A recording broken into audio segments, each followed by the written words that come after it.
सध्या अनेक क्षेत्रात रोबोटचा वापर केला जातो, मात्र आता भारतीय सैन्य दलात देखील रोबोटचा वापर करण्यात येणार आहे. शस्त्रसाठा दळणवळण करण्यासाठी रोबोटचा वापर करण्यात येणार आहे. पुण्यात पहिल्यांदाच नो युवर आर्मी या मेळाव्याचं आयोजन करण्यात आलंय आणि याच मेळाव्यात रोबोटिक म्यूल नावाचा रोबोट पाहायला मिळत आहे.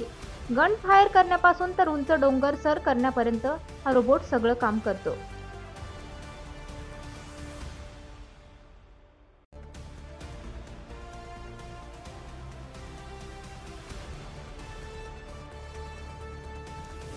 दैनिक चालू वार्ता वृत्तपत्रासाठी आणि न्यूज चॅनलसाठी संपूर्ण महाराष्ट्रात पत्रकार नेमणूक सुरू आहे.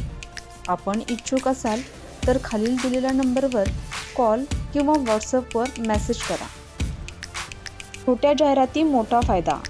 आता आपण आमच्या वृत्तपत्राला, न्यूज पोर्टलला आणि यूट्यूब चॅनलला फक्त 499 मध्ये वाढदिवस, उद्घाटन सत्कार, नियुक्ती, जागेविषयक, शैक्षणिक, व्यवसाय धंदा, सल्ला मार्गदर्शन, ज्योतिषी, सौंदर्यविषयक, गुंतवणूक, पर्यटन, सेवाविषयक, नोकरीविषयक, कला क्रीडा शिबिर इत्यादी विषयी जाहिराती अथवा बातमी देऊ शकता.